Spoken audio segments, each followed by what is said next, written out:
The company stole my cybersecurity platform. 5 years later, a hack exposed everything. The first company that rejected my software became the first company to steal it. At least, that's how it felt. My name is Ethan Walker. For almost 12 years, I worked in cybersecurity. Not the kind people see in movies. No dramatic hacking scenes. No dark rooms filled with glowing monitors. Most of my work involved preventing disasters that nobody ever noticed. When systems stayed online, nobody thanked us. When nothing was stolen, nobody wrote headlines. Success in cybersecurity is invisible. Failure becomes international news. I understood that better than anyone. After years of protecting banks, hospitals, and government contractors, I noticed the same problem everywhere. Companies reacted to cyberattacks. Almost none predicted them. Every security platform waited until something suspicious happened. Only then did it respond. I wanted to change that. Instead of detecting attacks, I wanted software that predicted them before they started. My idea sounded impossible. Using artificial intelligence, supply chain intelligence, employee behavior analysis, and global threat data, our platform could identify weaknesses weeks before hackers discovered them. It wasn't magic. It was probability. Enough small signals could reveal a much larger pattern. I called the platform Sentinel. Building it required nearly 4 years. Every savings account. Every investment. Every vacation I never took. Friends bought houses. I bought servers. Friends upgraded cars. I upgraded algorithms. Eventually, Sentinel worked. Not perfectly, but better than anything I had ever tested. There was only one problem. Nobody believed a startup could outperform billion-dollar cybersecurity companies. So I scheduled demonstrations. One meeting changed everything. Titan Shield Technologies. One of America's largest cybersecurity corporations. Fortune 500. Thousands of employees. Government contracts. Global customers. If anyone appreciated Sentinel, it would be them. The demonstration exceeded every expectation. Their engineers asked intelligent questions. Executives requested additional testing. Even the chief technology officer congratulated my team. 2 weeks later, they rejected the proposal. Their explanation sounded polite. We're pursuing internal development. Disappointed. I moved on. Or at least I tried. 6 months later, Titan Shield announced a revolutionary new cybersecurity platform. The launch video looked strangely familiar. Too familiar. The demonstrations. The architecture. The predictive risk scoring. Even the interface resembled prototypes I had shown during confidential meetings. My attorneys compared both systems. The similarities were impossible to ignore. We considered legal action. Then reality intervened. Titan Shield employed hundreds of lawyers. I employed 2. They had billions. I had almost none. The lawsuit never happened. Instead, I did something else. I rebuilt everything. From scratch. New algorithms. New architecture. New engineers. Nothing copied. Nothing recycled. If they wanted the first version, they could keep it. I would build something better. For 3 years, almost nobody noticed us. That suited me perfectly. While competitors chased headlines, we focused on customers. Hospitals. Energy companies. Airlines. Manufacturing firms. Critical infrastructure. Businesses where one cyberattack could stop an entire industry. Word spread quietly, then rapidly. By the 4th year, Sentinel Security protected more than 100 Fortune 500 companies. Our predictive engine prevented several major ransomware attacks before they occurred. The media finally noticed. Technology magazines called Sentinel the future of enterprise cybersecurity. Investors flooded our office. Acquisition offers arrived weekly. Most were rejected. Then, everything changed overnight. At exactly 2:13 a.m., my phone rang. Only one group called at that hour. Our emergency response center. I answered immediately. Ethan. The voice sounded tense. You need to come in. What's happening? A brief silence. Then 3 words. Titan Shield is down. I drove through empty streets toward headquarters. By the time I arrived, every television inside our operations center displayed the same breaking news. The largest cybersecurity company in America had suffered the biggest cyberattack in its history. Government systems disconnected. Airports delayed flights. Banks activated emergency protocols. Manufacturing plants shut down. The financial damage climbed by the minute. Reporters called it unprecedented. Analysts called it catastrophic. Inside our office, nobody celebrated. Because something about the attack felt wrong. Very wrong. The hackers hadn't demanded money. They hadn't leaked confidential information. They hadn't destroyed systems. Instead, they left behind a single encrypted message on every compromised server. One sentence. Ask Ethan Walker who really owns Sentinel. I stared at the screen. Every engineer turned toward me. Confused. Concerned. Silent. Because I had absolutely no idea what that message meant. And deep down, I knew someone had just started a game far bigger than a cyberattack. The operations center fell completely silent. No keyboards. No conversations. Only the constant hum of monitors processing incoming alerts. Every major news network was broadcasting the same story. Titan Shield Technologies had suffered a nationwide systems failure. Government contractors disconnected from its security platform. Hospitals switched to emergency backup networks. Financial institutions activated crisis procedures. Within 2 hours, Titan Shield had lost nearly $20 billion in market value. Yet the attackers still hadn't demanded a ransom. That bothered me. Professional cybercriminals usually wanted one of 3 things: money, data, political influence. This attack didn't fit any category. Instead, someone wanted attention. Specifically, my attention. Our chief information security officer walked toward me carrying a printed report. We analyzed the message. Anything. She nodded. The encryption method isn't public. Meaning, it wasn't written by ordinary hackers. She placed several pages on the conference table. The code demonstrated an unusual mathematical structure. Elegant. Efficient. Almost beautiful. I had seen something remarkably similar years earlier. Not in the wild. Inside my own research notebooks. That realization made no sense. Every original prototype had remained inside our private development environment. Only a handful of people had ever accessed it. I quietly asked my assistant to bring personnel records from the company's earliest days. Within 30 minutes, 6 names appeared. The original Sentinel team. 5 still worked for me. 1 didn't. Liam Brooks. Brilliant engineer. Exceptional cryptographer. He resigned 4 years earlier without explanation.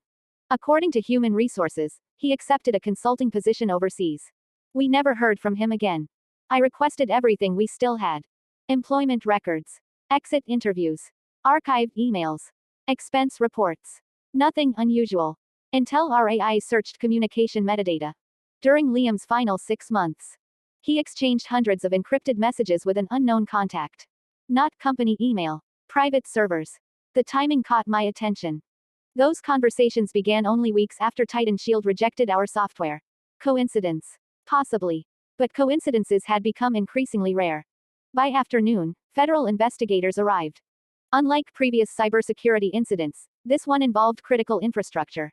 The lead investigator introduced herself. My name is Rebecca Lawson.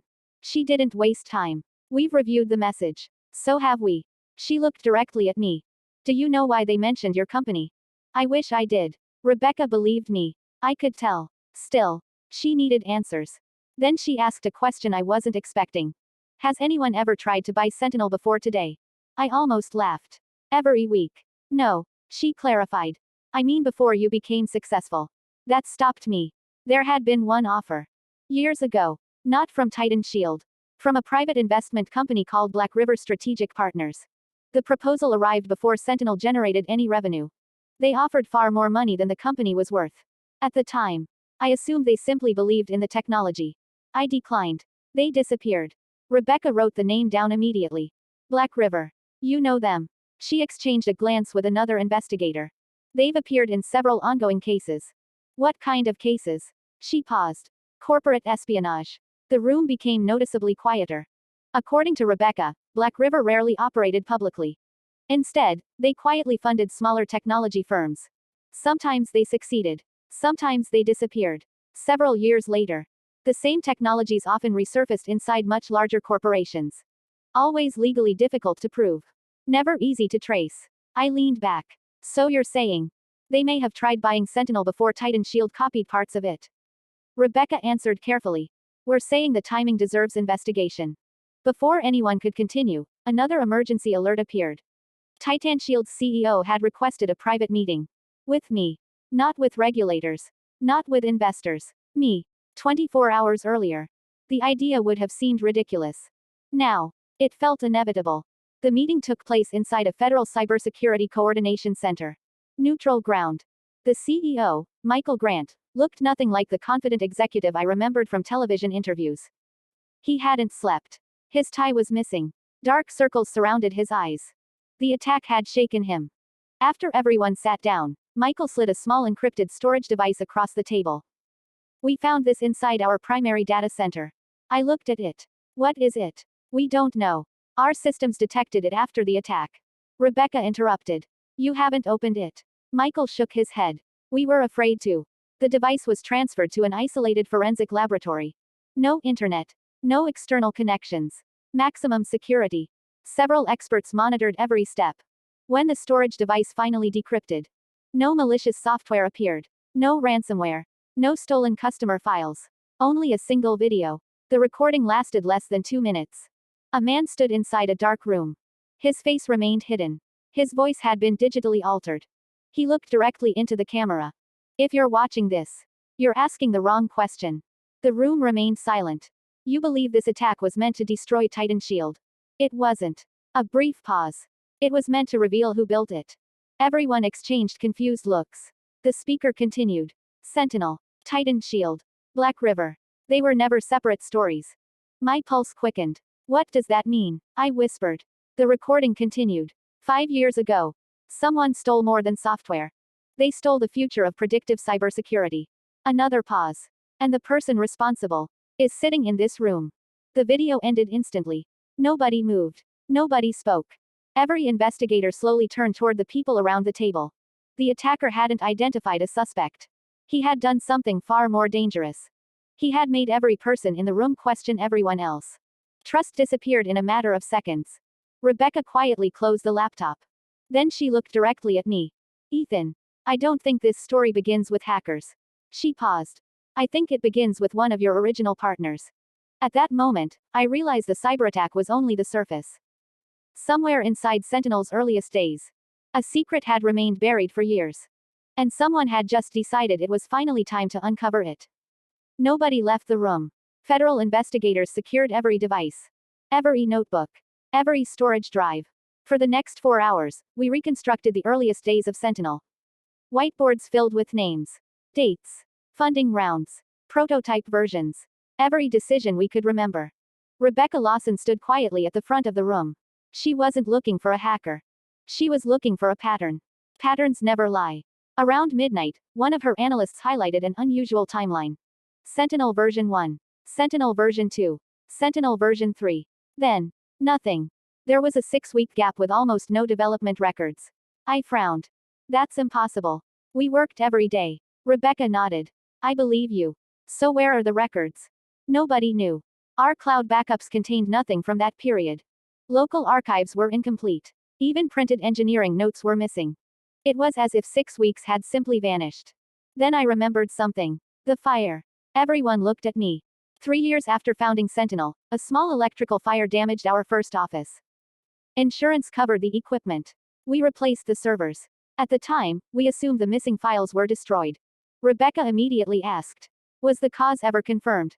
I thought back. No. The investigation said electrical failure. She wrote one word in her notebook. Convenient. The following morning, federal investigators reopened the old insurance file. Within hours, another surprise emerged. The investigator who handled the original fire had retired. But his handwritten notes still existed. One sentence stood out. Possible evidence removed before emergency crews arrived. Asterisk. The official report never mentioned it. Why? Because there wasn't enough proof. But now, it mattered. We drove to the storage warehouse where thousands of archived evidence boxes were kept. Most contained damaged hardware, burned cables, broken servers. Nothing useful. Until one technician found a sealed cardboard box. Inside lay a partially melted laptop. Its label had faded, barely visible beneath the smoke damage. Prototype development. Property of Ethan Walker. I hadn't seen that laptop in years. The forensic team spent nearly 2 days recovering the drive. When they finally succeeded, the room fell silent. The missing 6 weeks were still there. Encrypted. Hidden. Untouched. Whoever removed the records had missed one copy. As the files opened, old engineering journals appeared. Design sketches. Early algorithms. Video recordings from development meetings. Then, a folder none of us remembered creating. Project Mirror. I clicked it. Inside was a presentation. Created 5 years earlier. The first slide displayed 3 company logos. Sentinel, Titan Shield, Black River Strategic Partners. I stared at the screen. Those 3 names had been connected from the very beginning. The second slide shocked me even more. Meeting attendees. My name. Liam Brooks. A Black River executive. And someone listed only as observer. No full name. No title. No photograph. Just one word. Observer. I searched my memory. Nothing. I had never attended a meeting with Black River. At least, I didn't remember one. Rebecca leaned forward. Play the video. The recording began. A conference room. 5 years younger. There I was. Presenting Sentinel. Exactly as I remembered. Then something strange happened. The camera angle changed. Another person entered. The face remained outside the frame. Only the voice could be heard. I don't want to buy your software. The unknown person spoke calmly. I want to build the standard every Fortune 500 company will depend on. Younger Ethan answered immediately. We're building security. The stranger replied. No. You're building influence. The conversation continued for nearly 20 minutes. Toward the end, the unknown voice made an offer. We'll finance everything. No investors. No public announcements. No interference. There is only one condition. Younger Ethan asked. What condition? The answer chilled the room. When Sentinel becomes successful, we decide who receives it. The video ended. I looked around the room. I never accepted that. Rebecca nodded. I know. But someone continued the conversation after you left. We checked the recording length. 23 minutes were missing. Edited out. Someone had deliberately removed the ending years ago. Before anyone spoke again, Rebecca's phone vibrated.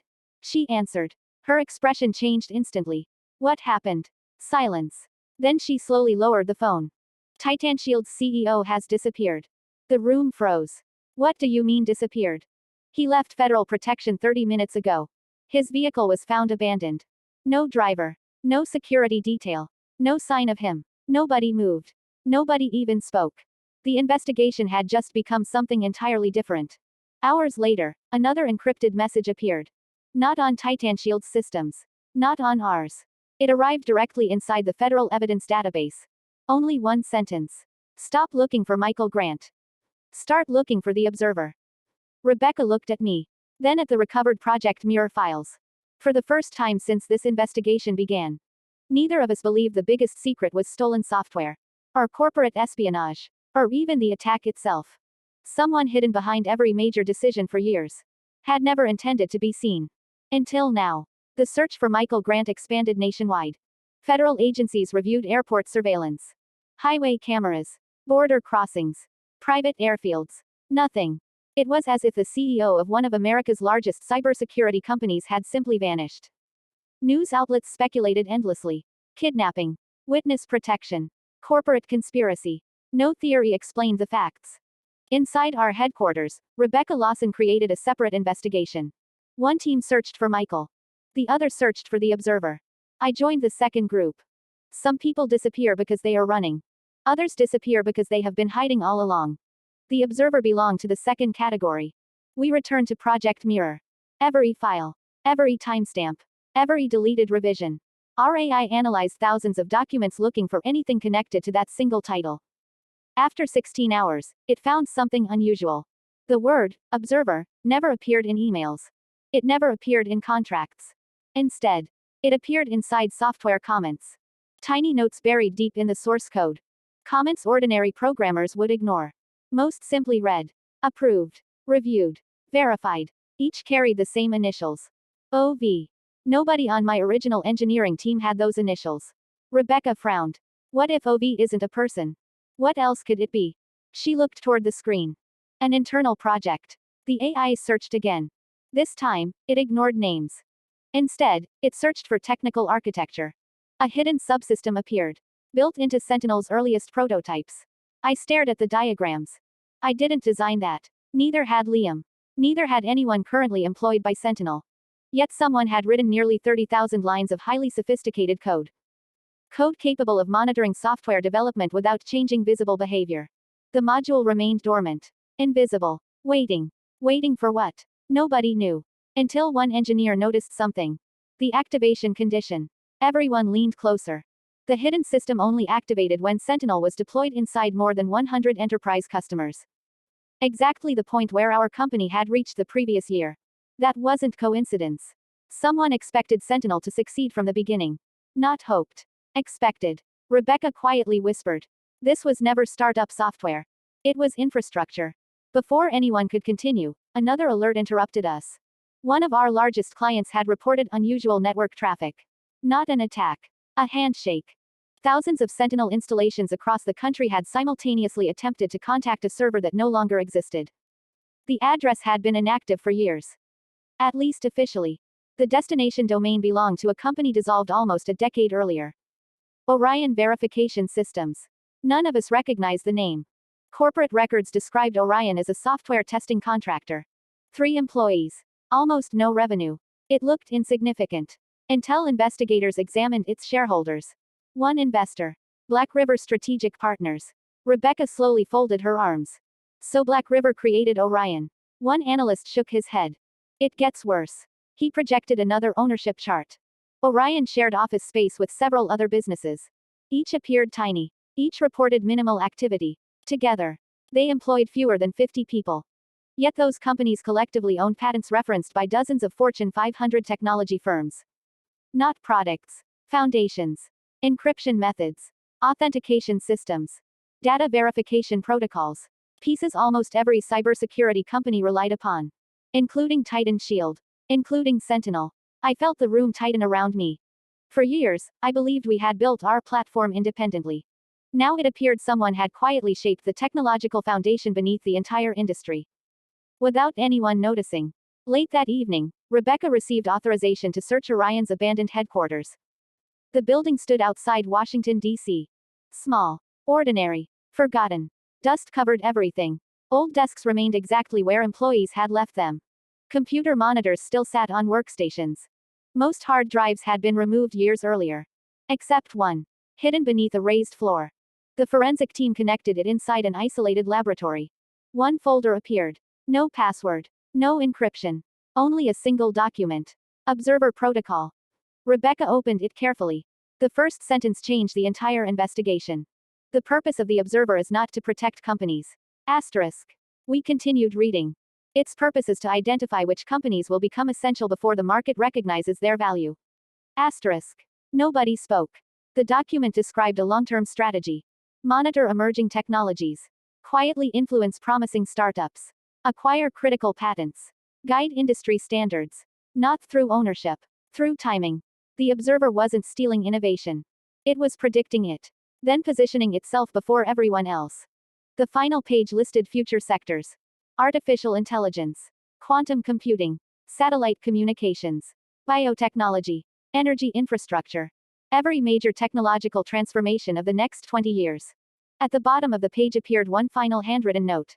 Sentinel phase complete. Asterisk. Prepare Atlas phase. Asterisk. My heart skipped a beat. Atlas. The data center company. The name was familiar for a reason. It wasn't connected to cybersecurity. It was connected to another founder. Another industry. Another company that had suddenly become extremely valuable. Rebecca looked at me. This is bigger than either of us imagined. I nodded slowly. For months, I believed someone had stolen my technology. Now it appeared my company had been only one chapter in a much larger story. A story connecting cybersecurity, artificial intelligence, energy, and perhaps dozens of founders who had never realized someone had been quietly watching them from the very beginning. Somewhere out there, the person known only as the observer still existed. And judging by the documents we had just found, they were already preparing for the next industry before the world even knew it was coming.